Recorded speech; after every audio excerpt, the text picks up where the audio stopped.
Les éditions Sixtreed, avec l'aimable autorisation des éditions de la Tour Verte, présentent Continental Film de Christine Leteux, lu par Éric Herson-Macarel.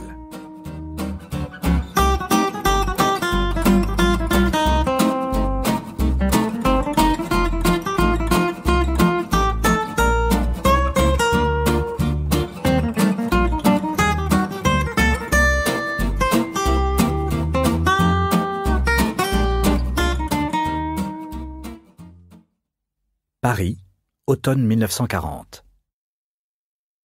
Les Allemands occupent la ville lumière depuis le 14 juin 1940. Hitler est venu contempler sa prise dès le 28. Paris est son plus beau trophée de guerre, la capitale du pays le plus riche parmi ceux qu'il a conquis. Il esquisse un pas de danse face à la Tour Eiffel.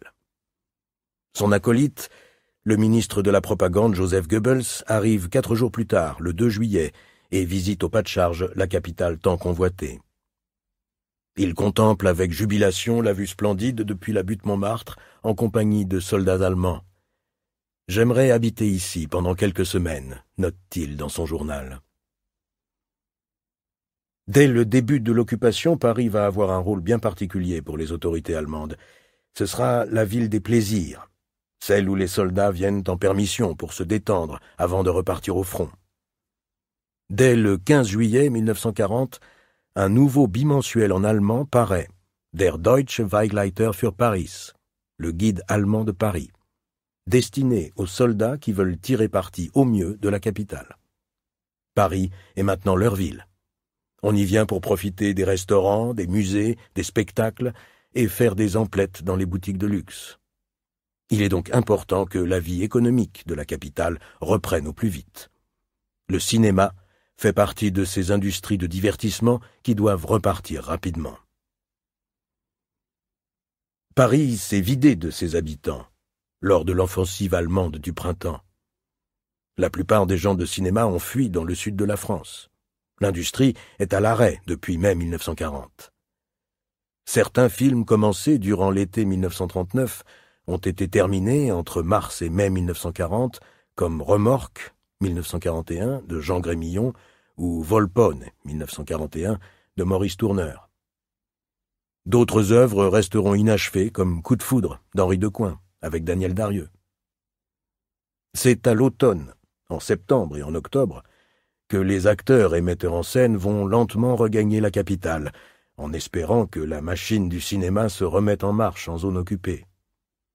Plus aucun film n'a été tourné depuis mai 1940, et le redémarrage va dépendre du bon vouloir des occupants. Nul ne sait combien de temps durera cette occupation qui commence, alors il faut bien retravailler, bon gré mal gré. Tous ceux qui rentrent à Paris cet automne-là ressentent un choc. Pour eux, jusque-là, l'occupation n'était qu'un mot vague, difficile à définir après un séjour en zone sud, dite libre.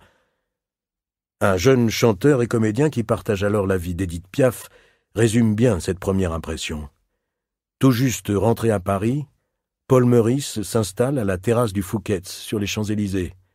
C'est la cantine des gens de cinéma, où Rému a ses habitudes. À peine installé, il voit un groupe de soldats allemands accompagnés d'une fanfare qui défile sur la ligne centrale des Champs-Élysées en direction de la place de la Concorde. Soudain, l'occupation devient un mot tangible. Et il fait un effort pour ne pas éclater en sanglots à cause des officiers allemands installés à une table voisine.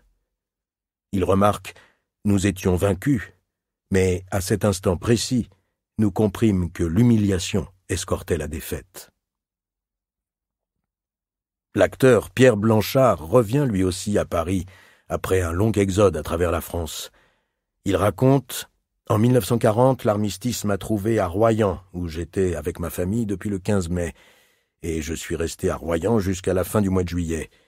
J'ai donc vu arriver les Boches, et j'ai compris que ce n'était pas possible de rester là.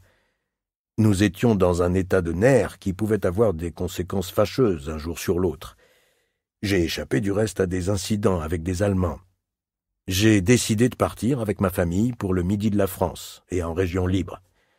Donc à partir du mois d'août, j'ai été successivement à Marseille, à Théoul, dans les environs de Cannes, jusqu'à fin septembre.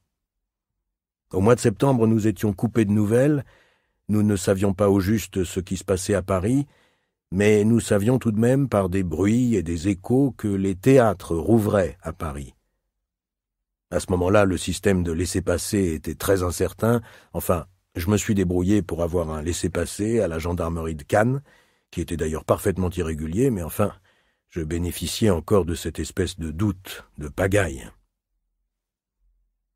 Le lendemain de son retour à Paris, Blanchard a rendez-vous chez Maxims avec Roger Capgras, un producteur de théâtre.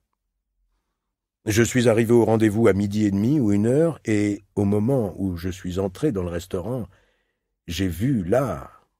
Enfin, c'est le moment où j'avais compris que nous étions bien occupés, car j'ai débarqué sur la place de la Concorde au moment où la musique descendait de l'Arc de Triomphe, et il y avait une assez jolie floraison de drapeaux à croix gammée. Je suis entré chez Maxims, j'ai vu là, au vestiaire, un amoncellement de casquettes. Finalement, il n'y avait que 2 civils chez Maxims, c'était Capgras et moi. Et au moment où je me débarrassais de mon vestiaire, j'ai été retenu, je me suis senti tiré. Je me suis retourné et, dans le mouvement que j'ai fait, j'ai vu un énorme macaron à la boutonnière, une croix gammée. Qu'est-ce qui m'arrive? Je me suis trouvé en présence de Greven, qui était en civil, et qui m'a demandé de mes nouvelles. Comment ça s'est passé pour vous, tout ça? Je connaissais Greven de Berlin et je l'avais rencontré 3 fois. C'était fin 1937 ou début 1938.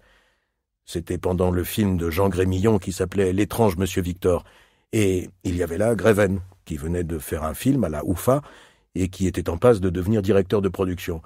Alors je l'avais vu là. Et puis ensuite au studio où il se préparait à diriger une production, je l'avais vu comme ça, enfin, comme on voit les gens dans les studios. Alors je me suis retrouvé devant ce type-là, dont j'avais oublié le nom. Sur le moment, je l'ai très bien reconnu, mais je ne me rappelais plus son nom. Et il me dit, « Vous savez, je suis à Paris pour quelque temps. Je voudrais bien vous voir parce que je prépare des choses. En ce moment, le cinéma est dans un état de désordre extraordinaire. » Et il me donne son adresse et me dit, « Venez donc un matin. Nous prenons rendez-vous. » Lors de cette rencontre inopinée avec Alfred Greven, Pierre Blanchard ignore encore que le producteur allemand est en train de créer une nouvelle société de production cinématographique, la Continental Film.